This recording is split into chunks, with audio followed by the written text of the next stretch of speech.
வாழ்க்கையில் அதெல்லாம் சந்திச்சிட்டிங்கன்னா நாளைக்கு ஒரு பெரிய உங்களை பற்றி பயங்கரமான மோசமாக பேசி கிரிட்டிசிசம் அது இதுன்னு வந்தாலும் அதுக்கெல்லாம் பயப்பட மாட்டீங்க, தாண்டிடுவீங்க. ஏன்னா சுத்தமுத்து திரும்ப பார்த்தா நீங்கள் தான் மேலே நிற்பீங்க. கை தட்டுங்க உதவருக்கு.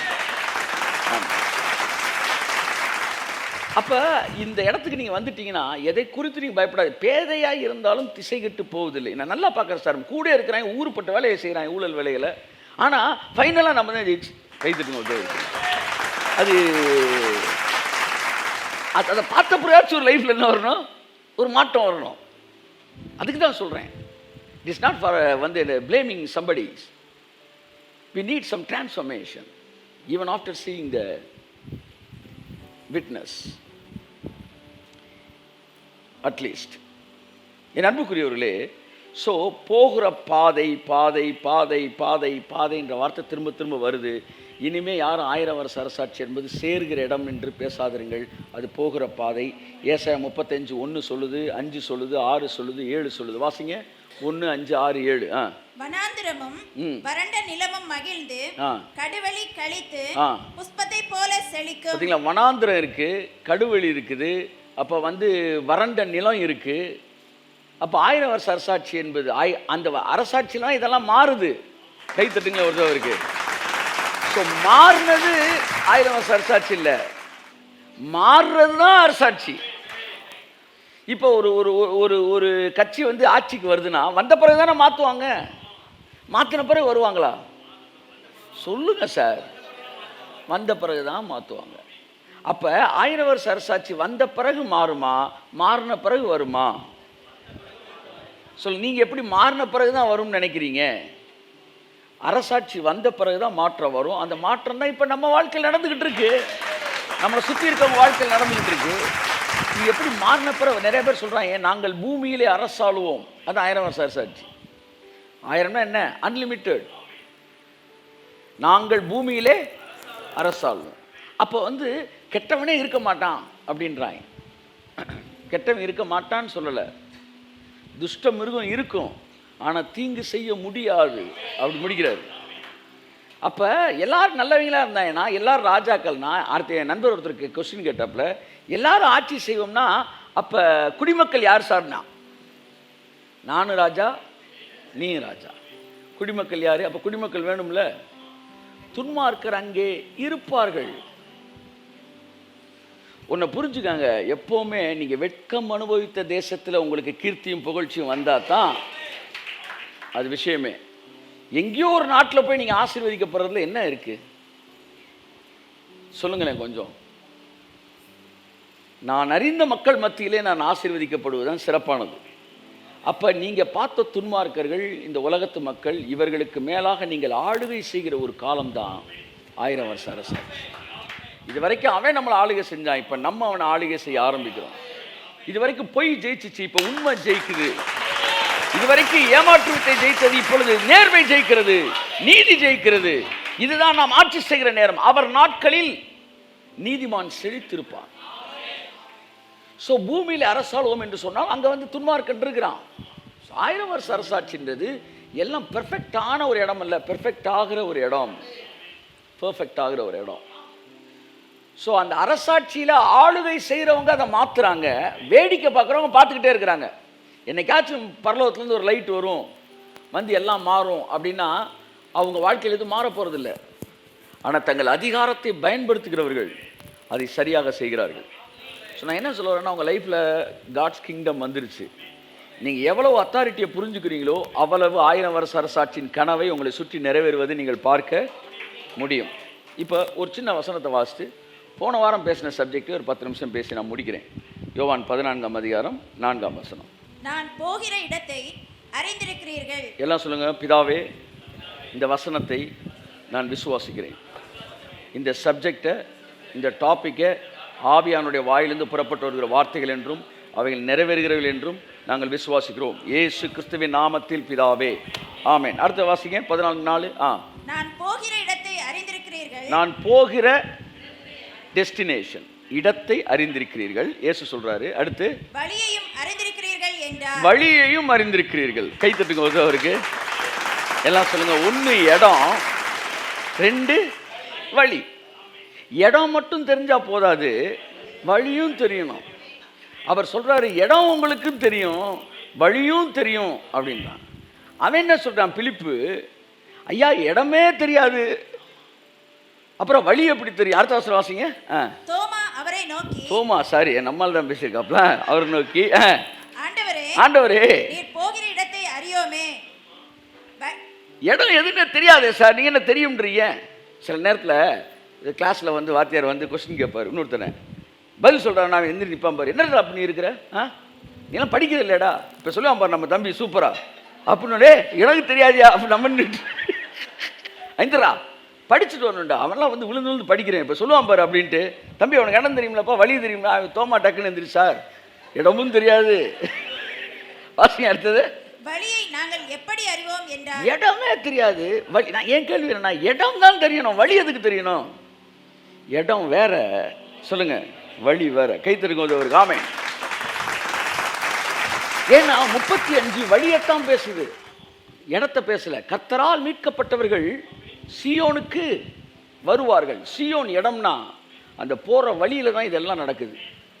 அப்படின்னா அந்த வழியில நடக்கணும்னா என்னைக்கு நடக்குது? இன்னைக்கு நடக்கணும், இன்னைக்கு மதியம் நடக்கணும், உங்க லைஃப்ல நாளைக்கு நடக்கணும், இந்த வாரம் நடக்கணும், அடுத்த வாரம் நடக்கணும்.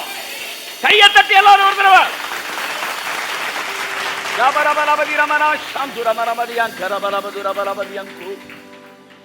பைபிள் இன்னைக்கு நடக்கிறத பேசும்போது பிசாசு அதை நாளைக்குன்னு சொல்றான். அங்கதான் நீங்க தோத்து போறீங்க.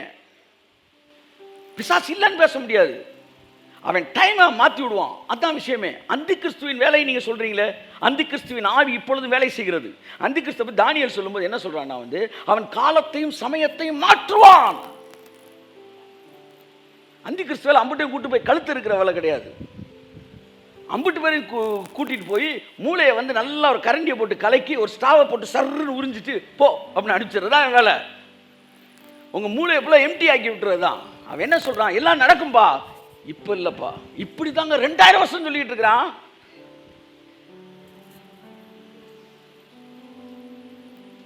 Bible says now faith is. Amen.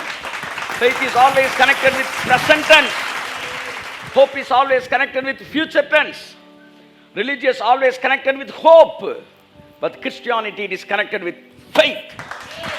It's the life of faith. விசுவாசத்தின் வாழ்க்கை.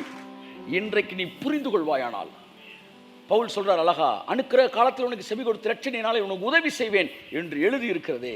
இன்றைக்கு அனுக்கிரக காலம், இதுவே ரட்சிக்கும் நாள் என்று அதை அறிஞ்சு கொண்டனால தான் ஒருத்தர் சொன்னா, வந்து பாம்பு கூட கடிச்சா ஒன்றும் ஆகாதுல்ல சார், அதானே சார் 1000 வருஷம் சாட்சி அப்படின்னும் போது நல்லா கவனிங்க, பவுல் அறிஞ்சுக்கிட்டான் இதுதான் அந்த காலம் அப்படின்னு. அதனால தான் அவனை பாம்பு கடிச்சப்போ ஒன்றும் ஆகலை. கையை தட்டு. ஆமென். நீ நாளைக்கு அனுக்கிற காலம்ன்ற, அப்ப இன்னைக்கு நல்ல பாம்பு கொத்துனா வாங்கிக்க. அவன் என்ன சொல்றான், நாளைக்குன்னு சொல்ல, இன்னைக்குன்னா.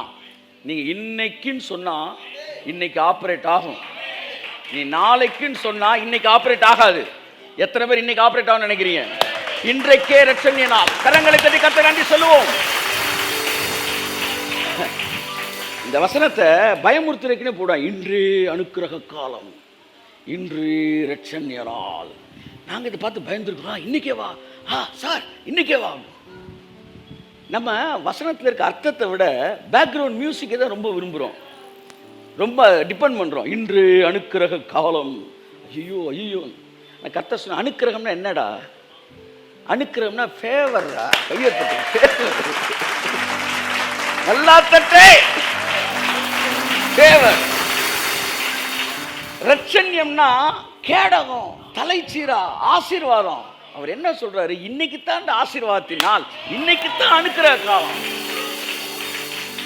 மேற்கு கிழக்கு வடக்கு தெற்கு பரம்புவா என்றே, பூமியின் தூளை போல் சந்ததி பெருகும் என்று வாக்குரைத்தீரே. மேற்கு கிழக்கு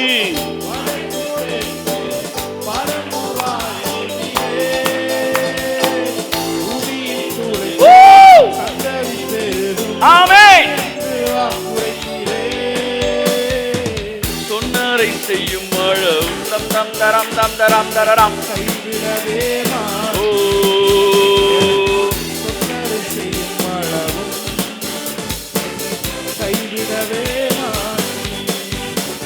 பாருங்க, பைபிள்ல இடத்துக்குரிய ஆசீர்வாதம் இருக்கு, பாதைக்குரிய ஆசீர்வாதம் இருக்கு.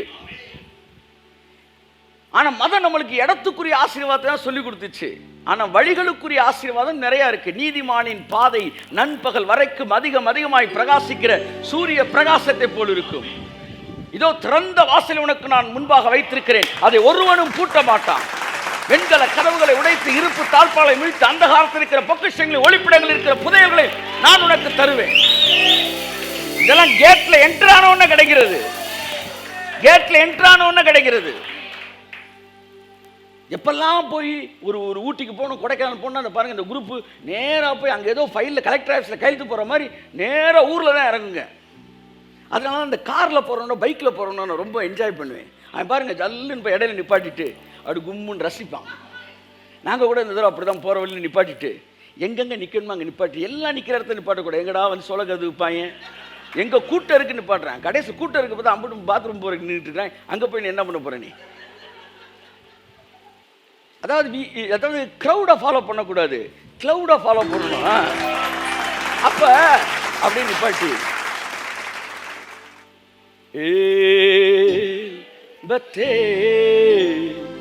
இது வானத்தின் வழிகளுக்குரிய ஆசீர்வாதம். உன் பாதைகள் சொல்லுங்க, கை தட்டுங்க.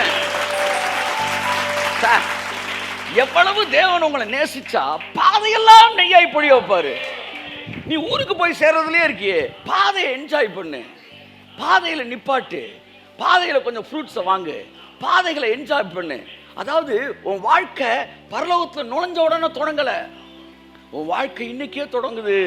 கையை தட்டுங்க. அந்த நாட்கள் எல்லாம் ராஜாவை பார்க்கணும் அப்படின்னா உடனே உங்களை தரத்தர இழுத்துட்டு போக மாட்டாங்க.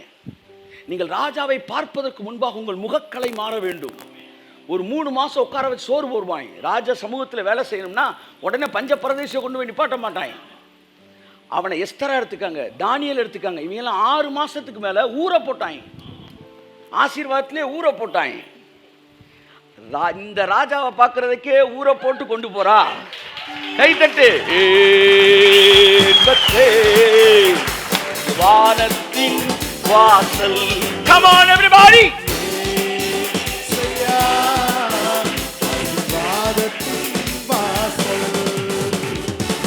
நிறைய பேர் அப்படியே பஞ்ச பிரதேசியா போய் அப்படி நேரா போய் பரலோகத்துக்குள்ள விழுந்து அப்பா அப்பா என்னடா பேங்கை கொள்ளையடிச்சுட்டு வந்த மாதிரி வரீங்க. நீங்க சோஃபாவே பார்த்ததில்லை, நீங்க மினரல் வாட்டரை பார்த்ததில்லை, நீங்க லைட்டை பார்த்ததில்லை. இப்போ என்ன பார்க்க வீட்டுக்கு வரீங்க, வந்தோடனே முதல்ல எதை பார்ப்பீங்க? இதான் சோஃபாவா, இதான் மினரல், இப்படி பார்த்துக்கிட்டு இருப்பீங்க. ஏன்னா இதையே நீ பார்க்கல, நீ என்கிட்ட என்ன பார்க்க போற? இந்த குரூப்பை பரலோகத்தில் விட்டா இது தரையெல்லாம் நக்கி தொடச்சிக்கிட்டே தான் இருக்கும். ஆனா நீங்க இதெல்லாம் ஏற்கனவே பார்த்துருக்கிறீங்க. இப்போ என் வீட்டுக்கு வரீங்க, கை தட்டு. இப்ப எல்லாத்தையும் பார்த்துருக்கீங்க, என் வீட்டுக்கு வந்தப்ப யாரை பார்க்க உங்க மனசு தேடும்? இதெல்லாம் பார்த்ததுரா, எங்கடா அவரு?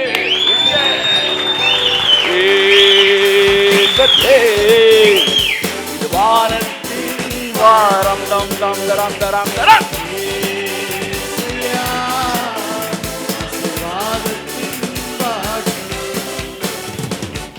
பரலோகத்தை இங்க அனுபவி, பரமபிதாவை அங்க பாரு. பரலோகத்தை பார்க்காதவன் அங்க போனா பரமபிதாவை எங்க பார்ப்பான்? அவன் ஃபுல்லா பரலோகத்தை தான் பார்த்துக்கிட்டு இருப்பான். ஆனா தேவனோ நமக்கு பாதையிலே பரலோகத்தை கொடுத்துறாரு, எல்லாம் என்ஜாய் பண்ணும். இப்ப மனசு ஒன்னே ஒன்ன தேடும், ஒன்னே ஒன்ன தேடும். அது யாருன்னா தேவனுடைய முகத்தை பார்க்க. அங்க இருக்கிற மற்ற விஷயங்கள் எல்லாம் நம்மளை என்ன செய்யாது, டைவர்ட் பண்ணாது. எதுவுமே டைவர்ட், ஏன்னா எல்லாத்தையும் நீங்க ஏற்கனவே பார்த்துட்டு தான் வரீங்க. மழைகள் எல்லாம் உங்கள் வழிகளாய் மாறியது. கைத்தட்டி ஒருவருக்கு ஆமென், பிரைஸ் காட். சோ வழிகளுக்குரிய ஆசீர்வாதத்தை நீ என்னைக்கு பார்க்கிறியோ அனுபவிக்கிறியோ அன்னைக்கு தான் தேவனை நீ பார்ப்பதற்கு தகுதி உள்ளவனாய் மாறுகிறாய். அதனாலதான் தானியலை ராஜாவுக்கு முன்னாடி கொண்டு போகும்போது அந்த குரூப்புக்கு நல்ல சாப்பாடு போடுறாங்க. தானியல் வந்து இல்லை சார், நான் வந்து எனக்கு இதெல்லாம் வேணாம் சார் அப்படின்னு சொல்லும்போது ராஜாவுக்கு முன்னாடி நிற்கும் போது முகக்கலையோட நிற்கணும். இல்லை நான் அங்கே போகிறேன் அப்பெல்லாம் சட்டு முட்டுன்னு போக முடியாது. சொல்லுங்கள், நான் பரலோகத்துக்கு போகிறேன் சொல்லுங்கள், அப்பெல்லாம் சட்டு முட்டுன்னு போக முடியாது. அங்கே போய் எங்கள் பேரை கெடுக்கிறக்கா வந்திருக்க நீ? இரு, உன்னை நல்லா ஊற போடணும். அப்போ பாருங்க, 3 மாதம் 6 மாதம் எஸ்தரு, அடுத்து யோசேப்பு கூட்டு போய் கம்ப்ளீட்டாக பார்வோனை பார்க்கறதுக்கு முன்னாடி அவனை தலைச்சவரம் பண்ணுகிறார்கள், அவனை அழகாக்குகிறார்கள். ராஜாவை பார்க்கறதுக்கு முன்னாடி நீ ஆசீர்வதிக்கப்பட்டவனா போய் நிற்கணும். ஆமேன்னு சொல்லுங்க.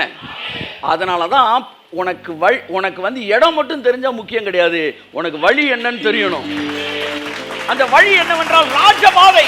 கை தட்டுங்க. நீதிமானின் பாதை ராஜபாதை. உங்க பாதைகளுக்குரிய ஆசீர்வாதத்தை படியுங்கள். அதுதான் 1000 வருட அரசாட்சி. அப்ப நான் கேட்கிறேன், வழி எது? இயேசு சொன்னார், நானே வழி. அப்ப எவன் ஒருவன் இயேசுவுக்குள்ள இயேசுவை சொந்த ரட்சகரா ஏற்றுக்கொண்டானோ அன்னைக்கே வழியில நுழைஞ்சிட்டான், வழிக்குள்ள என்டர் ஆயிட்டான். அப்ப இயேசுக்குள்ள நீ என்டர் ஆயிட்டீனா கையை தட்டு வருவார். ஆமென். ஓ, ஒரு தடவை மேற்கு கிழக்கு வடக்கு தெற்கு பூமியில் சூளை போல் சந்ததி பெருகும் என்று ஏசாயா 43:11. சீக்கிரம் 49:11. என் மலைகள் எல்லாம் வழிகளாக்குவே. இங்க பாருங்க, உங்க பாதையெல்லாம் எங்க தான் போடுவாராம் கர்த்தர்? சொல்லுங்க. பைபாஸ்ல போற காரை நீங்க பார்க்க முடியாது, ஆனா மலையில ஏற காரை நீங்க பார்க்கலாம். உங்க வாழ்க்கை எப்படி தெரியுமா? மலைகள் எல்லாம் உந்தன் வழிகளாகும், உன் பாதைகள் உயர்த்தப்படும். கையை தட்டி நல்லா பின்னாடி அந்த சைடு. பரலோகத்தில் போய் சேரணுன்றது அல்ல நம்முடைய வாழ்க்கை, நம்முடைய வழிகளே மலையாகுமா. நீங்கள் அந்த கார் மேலே ஏறுறத பார்க்க அப்படி அந்த கார் போகிற பாதெல்லாம் தெரியுது. அப்படி தான் உங்கள் வாழ்க்கை உயர்றது எல்லாருக்கும் தெரியுமா? வலது கருத்தை உயர்த்தி சொல்லுங்க. மலைகள் எல்லாம் வழிகளாகும், என் பாதைகள் உயர்த்தப்படும். வாலாக்காமல் என்னை தலையாக்குவார், கீழாக்காமல் என்னை மேலாக்குவார். சொல்லுவோம். வாலாக்காமல் என்னை தலையாக்குவார், ஓ ரபலா சாந்துனே மனமதியா. இங்க பாருங்க, போற இடத்தை மட்டும் தெரிஞ்சுக்க கூடாது, போற வழியை தெரிஞ்சுக்கணும். இயேசு சொன்னார், நான் போகிற இடத்தை நீங்கள் அறிவீர்கள், வழியையும் அறிவீர்கள். சொல்லுங்க, வழியையும் அறிவோம். We must know the destination and the way to the just destination. உங்க டெஸ்டினேஷனை மட்டும் தெரிஞ்சதுதான் இன்னைக்கு மதம் நமக்கு சொல்லி கொடுத்துச்சு. எங்க போறோம், எப்படி போறோம். நீங்கள் இடத்தை அறிந்திருக்கிறீர்கள், வழியை அறிவீர்களா. அந்த வழியை பத்தி தான் 35 சொல்லுது. ஏசாயா 35. மீட்கப்பட்டவர்கள் அதிலே நடப்பார்கள். அந்த நடக்கிற பாதைக்குன்னு ஒரு ஆசீர்வாதத்தை டிசைன் பண்ணி வச்சாரு பாருங்க. அந்த ஆசீர்வாதத்துக்கு பேர் தான் மில்லேனியம் இயர்ஸ். கை தட்டுங்க. ஆமென். அந்த பாதையில நடக்கிறவர்கள் பேதையா இருந்தாலும் திசைகிட்டு போவது இல்லை. அந்த பாதையில துஷ்ட மிருகம் இனி வருவது. பாருங்க, ஒருத்தர் கேட்டார், வந்து பாம்பு புத்துல கை விட்டா கூட அது கொத்தாதாமே. ஆமா, நாங்களாம் விட்டுட்டு தான் இப்போ நின்றுகிட்டு இருக்கிறோம். கை தட்டுங்க. பெரிய பெரிய நாகப்பாம்பு, கட்டி விரியன், கண்ணாடி விரியன் என்ன கண்ணாடியை பார்த்துக்கிட்டு அந்த கட்டு விரியன், கண்ணாடி விரியன் வந்து இப்படி பல விரியன்லாம் பார்த்துட்டு அது உங்களை கொத்துன்னு கொத்தியும் நீங்கள் பாட்டுக்க நின்று, என் தலையை உயர்த்துவார், என்னை மேன்மைப்படுத்துவார், உயர்த்துவார்.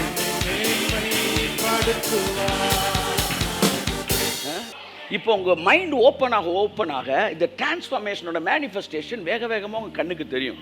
சரி, அன்புக்குரியலே, உங்களை ஏமாத்துறதுக்கு இடம் கொடுக்காதீங்க. பிசாசுடைய மிகப்பெரிய சக்தி அவனுடைய வலிமை அல்ல, அவனுடைய வஞ்சகம். அந்த வஞ்சகத்தினாலே ஜனங்களை நாளை என்று சொல்லி ஒரு விஷயத்தை சொல்கிறான். ஆனால் நாளை அல்ல, இன்று சொல்லுங்க. இன்றைக்கே ரட்சணை நாள், இன்றைய அனுக்கிரக காலம். ஆகவே நீங்கள் திருப்தியாக வந்தால் தான் ராஜாவை தேடுவீங்க, பசியோடு வந்தால் சோத்தை தான் தேடுவீங்க. நிறைய பேர் பரலோகத்துக்கு பசியோடு வராங்க. பசியோடு வந்தால் ராஜா கண்ணுக்கு தெரிய மாட்டார், சோறு தான் கண்ணுக்கு தெரியும். அதனால தான் ராஜாவை பார்க்குறதுக்கு முன்னாடி நல்லா செழிப்பாக உட்கார வச்சு சாப்பிட வச்சு திருப்தியாக்கி ராஜாட்ட அனுப்புகிறாங்க. ராஜாவுக்கு முன்னாடி டயர்டாக நிற்கக்கூடாது. நெகேமியா சொல்கிறான், அது மரண தண்டனைக்கு பாத்திரம். மூஞ்ச சுண்டு நான் உடனே அவனை தூக்குடான்றார் ராஜா. ஆமாம், எல்லாரும் நல்லா கேட்டுக்கங்க. யாருக்கும் சொல்கிற மாதிரி இருக்கேன். ராஜா மத்தியில் எப்பவும் சிரிச்ச முகத்தோடு இருக்கணும். ஏன்னா எவ்வளோ ராஜா எங்களுக்கு பண்ணியிருக்கிறாரு என்கிற மனநிலை ரொம்ப முக்கியம். அதனால நெகேமியா அவருக்கு முன்பாக சோகம் துக்க முகமாக இருந்ததை குறித்து பயத்தோடு எழுதுகிறான். அதற்கு முன்பாக ஒரு காலம் அப்படி இருந்ததில்லை. தானியேல் போஜனமானம் கொடுத்து அவன் செழிப்புள்ளவன் ஆக்கப்பட்டு முகக்கலையுடன் மாற்றப்பட்டு அனுப்பினான். எஸ்தர் அவிதமாய் அனுப்பப்பட்டாள். யோசேப்பு அவிதமாய் தான் அனுப்பப்பட்டான். ராஜாக்களுக்கு முன்பாக நிற்கிற அத்தனை பேரையும் செழிப்புல முக்கி தான் கொண்டு போய் நீங்க பார்க்க போறது ராஜாதி ராஜாவை.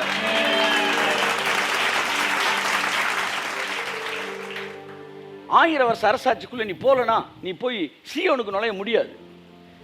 பைபிள் சொல்லுது சீயோனுக்கு திரும்பி வருவார்கள். டெஸ்டினேஷன் சீயோன், ஜயான், சீயோன். ஆனா வர்ற வழி என்னது? Millennium years. மீட்கப்பட்டவர்கள், இயேசுவை சொந்த ரட்சகராக ஏற்றுக்கொண்டு பாவத்திலிருந்து மீட்கப்பட்டவர்கள் அதில் நடப்பார்கள். அதனால தயவு செய்து இப்போ நீங்க எங்க இருக்கிறீங்க சார்? நீங்க 1000 வருஷ அரசாட்சினா சார் இருக்கிறீங்க. நீங்க அதை புரிஞ்சுக்கிறாம இருந்தீங்கன்னா அதை நீங்க டிமினிஷ் பண்றீங்கன்னு அர்த்தம். இயேசு கிறிஸ்துக்குள்ள வந்த பிறகு வேற என்ன சார் உங்களுக்கு அதுல இல்லாத அந்த எதையுமே கொடுக்கக்கூடிய பவர் அந்த இயேசு கிறிஸ்துக்குள்ள இல்லைன்னா வேற எந்த பவர் இனிமே உங்களுக்கு அதை கொண்டு கொடுக்க போகுது? அந்த காலத்தில் நியூஸ் போடுவாங்க, அப்புறம் படம் போடுவாங்க.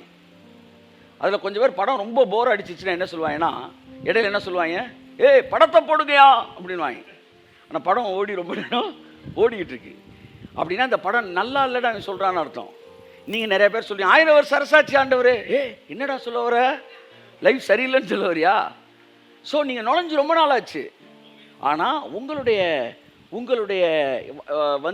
அதிகாரத்தையும் அது புரிந்து கொள்ளாததுனாலே இன்றைக்கு வரைக்கும் நீங்கள் அவனுக்கு கீழே இருக்கிறதாக நீங்கள் நினைத்து கொண்டு இருக்கிறீர்கள். ஆனால் நான் பார்க்குறேன், நீங்கள் நல்லா பாருங்கள் சார், ஒவ்வொரு மனுஷனோட வாழ்க்கையும் ரட்சிக்கப்படுறதுக்கு முன்னாடி அவன் பாட்டு எப்படி இருக்குது, ரட்சிக்கப்பட்ட பிறகு எப்படி இருக்குது, அப்புறம் எப்படி மாறுது.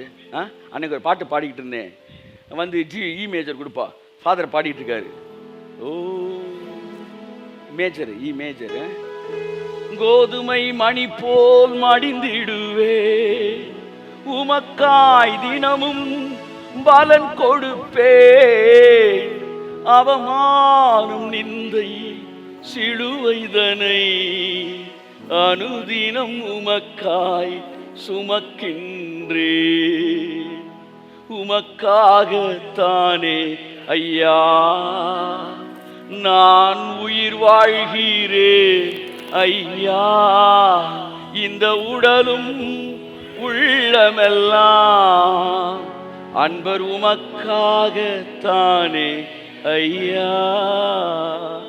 அப்படியே உருகிறார். அவமானம், நிந்த, சிலுவை, கவலை, கண்ணீர். அப்படிதான் ஜபத்தோட்ட ஜெயகீதங்கள் தொடங்குது. முதல் ராஜ பாதையை பாரு, அப்புறம் ராஜாவை பாரு.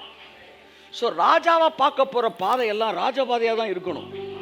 உன் பாதை இன்னைக்கு வரைக்கும் குண்டும் குழியுமா இருந்தா இன்னும் நீ ராஜாவை பார்க்குற பாதைக்கு வரலன்னு அர்த்தம். கை தட்டுக்கு அவருக்கு புரியுதா? பாருங்க, நான் சில கண்ட்ரிக்கு போகும்போது அங்கே இருக்க ஜனாதிபதி மாளிகைக்குன்னு சில ரோடு இருக்கும் பாருங்க, அந்த ரோடு மட்டும் வேற மாதிரி இருக்கும். அப்படின்னா என்னன்னா ராஜாவை பார்க்குற போகிற பாதை. அப்போ பாதைக்கு வந்த உடனே தெரிஞ்சிடும் கொஞ்ச நேரத்தில் ராஜாவை பார்க்க போகிறோம்னு. பாதை குண்டும் குழியுமா இருக்குன்னா நீ சாமானியத்துக்கு சேர போகிறதே கிடையாது. அப்போ எப்போ சார் ராஜா பார்ப்போம்? எப்போ உன் பாதை மாறுதோ அப்போதான் ராஜாவை நீ பார்க்க முடியும். அதுதான் பைபிள் சொல்லுது, பெரும் பாதையான வழி உண்டாயிருக்கும், ஹைவே, ராஜபாதை. அது வந்த பிறகுதான் நீங்க ராஜாட்ட நெருங்குறீங்கன்னு அர்த்தம். சாரல் அடிச்சாதான் குற்றாலத்தை நெருங்குறீங்கன்னு அர்த்தம். செழிப்பும் ஆசீர்வாதத்தும் பெருகும் போது ராஜபாதைக்கு வந்துட்டீங்கன்னு அர்த்தம். ராஜாவை பார்க்க போறீங்கன்னு அர்த்தம். உங்களுக்கு முன்பாக வெகு சமீபத்தில் தேவனை நீங்கள் தரிசிக்க போகிறீர்கள். ஸோ அந்த பாதை தான் ராஜ பாதை. 1000 வருஷம், அதாவது அன்லிமிட்டடாக அந்த பூமியில் ரூல் பண்ணுறவர். ஸோ அந்த காலம் உங்கள் வாழ்க்கையில் துவங்கி இருக்கிறது. இன்றைக்கு நான் உங்கள்கிட்ட பேசின விஷயம், இடம் வேறு வழி வேறு. இடத்தை நீங்கள் புரிந்து கொண்டால்தான் வழியை நீங்கள் அறிந்து கொள்ள முடியும். ஸோ இடம் மட்டும் முக்கியம் அல்ல, வழி ரொம்ப முக்கியம். அந்த வழியை பற்றி தான் ஏசாயா 35 1000 வருஷ அரசாட்சின்னு சொல்லுவோம். 1000 வருட அரசாட்சி என்பது மீட்கப்பட்டவர்கள் நடக்கிற பாதை, உட்காருகிற இடம் அல்ல, நடக்கிற பாதை. நீங்கள் பாஸ் பண்ணி போயிட்டே இருப்பீங்க. அப்படின்னா என்ன? அது ஒரு ஜேர்னி. அதாவது நாளுக்கு நாள் உங்கள் லைஃப் ஸ்டைல் மாறிக்கிட்டே இருக்கு, உங்களோட உயர்வு கூடிக்கிட்டே இருக்கு, உங்களோட பெருக்கம் பெருகிக்கிட்டே இருக்கு. அதுதான் மில்லேனியம் இயர்ஸ்.